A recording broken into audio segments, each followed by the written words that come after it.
WhiskyJason here, whiskey from the viewpoint of an American in Germany tasting rare and exotic whiskeys. Today I have something from Deanston.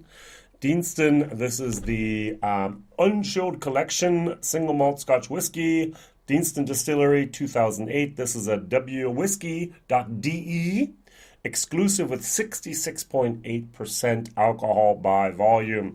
This is the new signature vintage. The cans are now paper. They said, this is of course marketing spin, for the environment. The old ones used to be made out of metal, sheet metal. They were more expensive and they were much better actually to protect the bottles, I would assume. And now they have this cardboard thing which is lighter and also easier and cheaper to produce. Well, why not? All right, Signature Vintage was founded by Andrew Sigminton back in the 1990s. In the meanwhile, he actually bought a distillery, Edradawa, and he's doing pretty good, to be honest. His warehouse has tens of thousands of barrels waiting to be filled. And so what does a big producer like an online shop like whiskey.de do? They say, hey, give us a barrel. And that's what they did. So the good thing about this is most of the information we need is here on the label. We know that it's 11 years old. We know that it was distilled on the 13th of August 2008. Bottled on the 25th of November 2019, cask number 900071, bottle number 179 of 599 bottles, and we know that it was matured in a first fill sherry butt. Now, two things are missing for me. What type of sherry and what type of wood was this sherry? Was it an American oak or was it a European oak? That makes a big difference in my taste.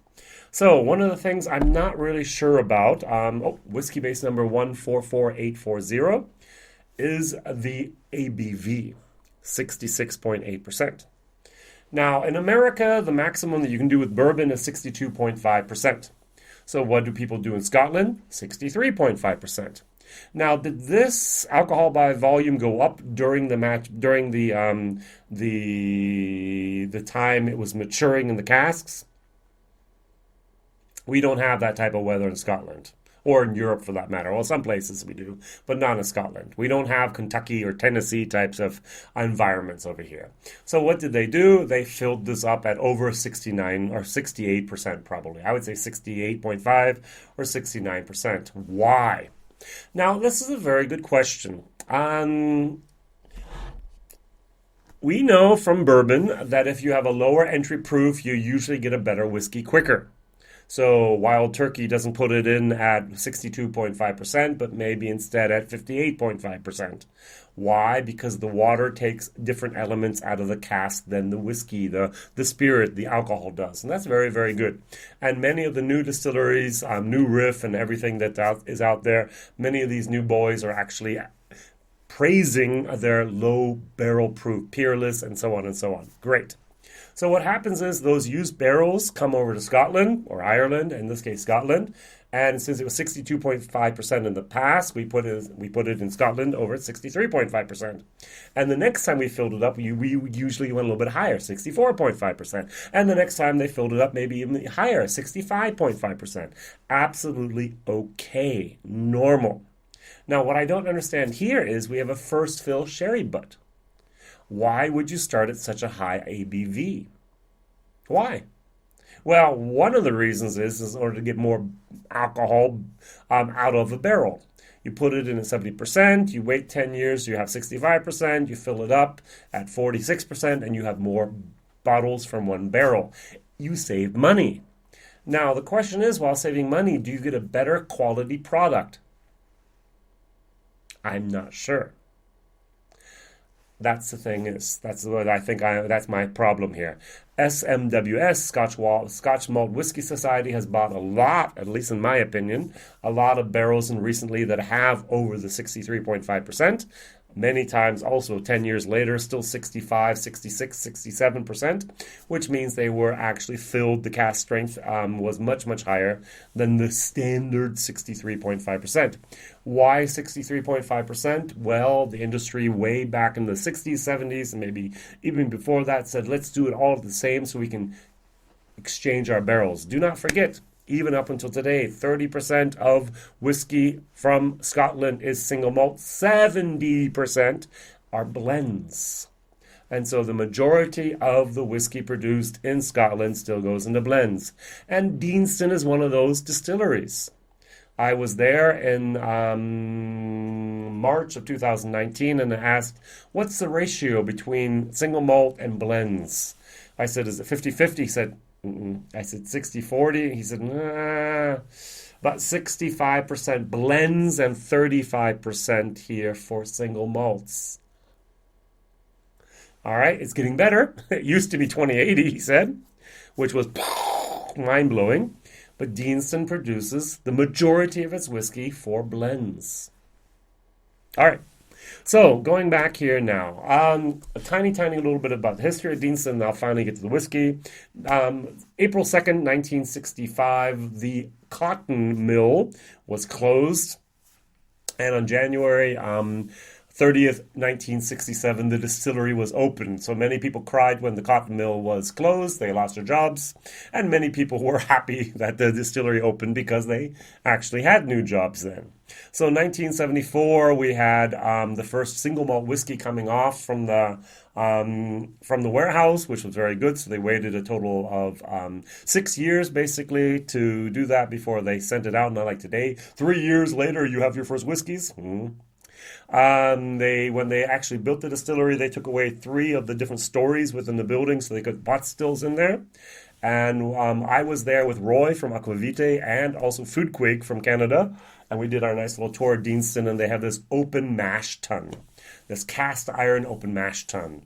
Why is it different than every place else? Basically, because they make their own, they produce their own, generate their own electricity there. They have a waterfall with a water wheel, and they produce their own electricity. So there, it's not the big problem of energy efficiency. I think about 30% of the electricity they make, they use, and 70% they pump back into the grid, which is fabulous. And so they're not really worried about losing energy here in their open mash tun.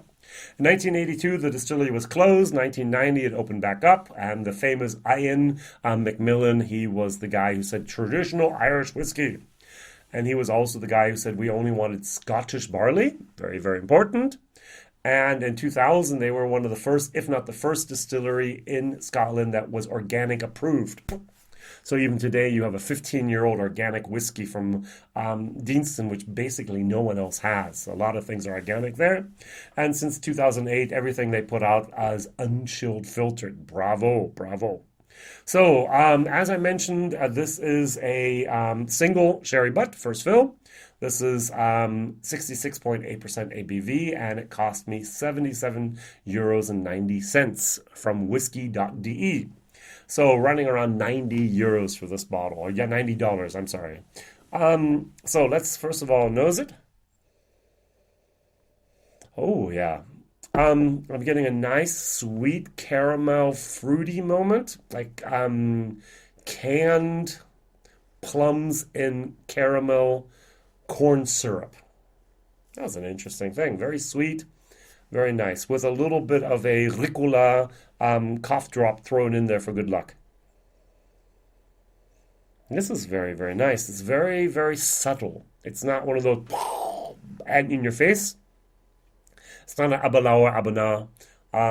This is not a sherry bomb per se on the nose. Very, very nice whiskey. What I don't notice at all is the 66.8%. It's like, okay, 46% maybe 48%, but it's not, no nostril hairs are being burnt here. Not at all. All right, let's try Sláinte.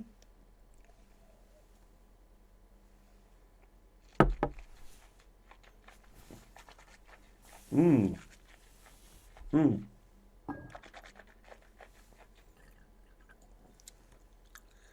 This is hot. 66.8% is even bourbon sometimes that can be hot. But in Scotch, it's almost always terribly hot. Suddenly, my tasting buds are coming back to life after being bulldozed. And the flavor at the end, the aftertaste, is an interesting, still an herbal type of moment. Um, yeah, natural color. Over here in Germany at the moment, we're buying bottles due to the color. So look, it's red, it's dark brown. I want to buy it. It has to be good. I'm sure that the sherry casks were fairly fresh when they were filled. Let's just say that. All right, what I've done is I've taken this from 66.8% down to around 48 to 50%. I've tasted this a few times, even though the neck pour was all the way up here. This is a very, very nice whiskey when it gets into that sweet spot of around 50%. Should they have bottled at 46% like the other signatories sometimes are? No. I'm happy they bottled at cask strength. What I'm not happy with is that they filled the casks at a much, much higher percentage than they should have had, in my personal opinion. Oh, I'm getting floral notes now. I didn't get that in my other video. Rose petals. Now it's going back to the wild herbs. A little bit of thyme, actually. Yeah? Thyme, thyme. Very interesting. Cheers. Mmm. Mmm. Mmm. Mmm. Mmm. I like, as you can notice. It's a little bit dry at the end. If you have ever seen the Malt Whiskey Yearbook, a book I can highly, highly recommend. And it says here for Deanston, I have the Deanston 12 and they have some tasting notes just so I have a reference point. A fresh, fruity nose with malt and honey. I get the honey. The palate displays cloves. I got thymes instead. Ginger, maybe, honey, and malt, while the finish is long, quite dry, and pleasantly herbal. I'm getting a dry herbal moment here. And this is actually very, very nice. Of course, the sherry is not overwhelming, but dominating the taste here. This is very good. I think this was definitely for me not a PX, not a Pedro Jimenez. This was more of a Oloroso type of sherry casks. Very nice. It's a seasoned cast, I'm sure. Maybe that's the reason why they didn't define what type of sherry it was, because, hey, we didn't drink it anyways. Very nice when you dilute it down. This is actually a B- whiskey. Now, the price, $90 or 77 euros and 90 cents, may not sound like a lot, but it's only 11 years old. I was expecting a price around 59, to be honest. 69 would have been a little bit high. I didn't buy this originally. I waited like weeks before I bought this. If a bottle was at the whiskey.de and it's one of those hot bottles, one of those great bottles everyone wants to buy, it's sold out within days. So this is 2 months later that it first originally was in the online shop, and it's still there today. So 591 people have not said, "Ooh, I want to buy this. This is so great." Maybe because it's Deanston, maybe because it's 66%, maybe because it's a little bit higher priced. Would it be worth it at 59 euros? Definitely. This would actually be a great whiskey to buy at that price. At 77 and 90, I'm going to say this is more of a C- for value for money. All right, I have a question I want to ask, and I want to introduce it with the following. I had a discussion with a man the other day online. He said, the next day I took my glass, I sniffed on it. I was like, fabulous. If I could actually, during the tasting period, analyze the whiskey with all the aromas as I can with a dry glass the next day, I'd be fantastic. I said, well, doesn't that mean that alcohol hinders your ability to pick out the aromas? So sometimes we say alcohol is a carrier of flavor. And I'm going to ask someone to tell me why that should be true. I know alcohol dissolves certain things, just like as water soluble, as well as alcohol soluble. But I have the feeling that alcohol often hinders, stops, prevents me from recognizing certain flavors. That's why I dilute my whiskey often down below 40%, and I get a lot more of the aromas, a lot more of the flavors, a lot more of that profile of a real whiskey, because the alcohol is no longer killing my taste buds, as I mentioned before.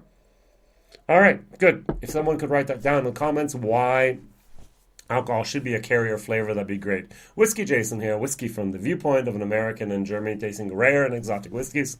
Thank you very much for watching. Like, subscribe, and tell others about this crazy guy in Europe tasting things you might not ever see. Bye-bye.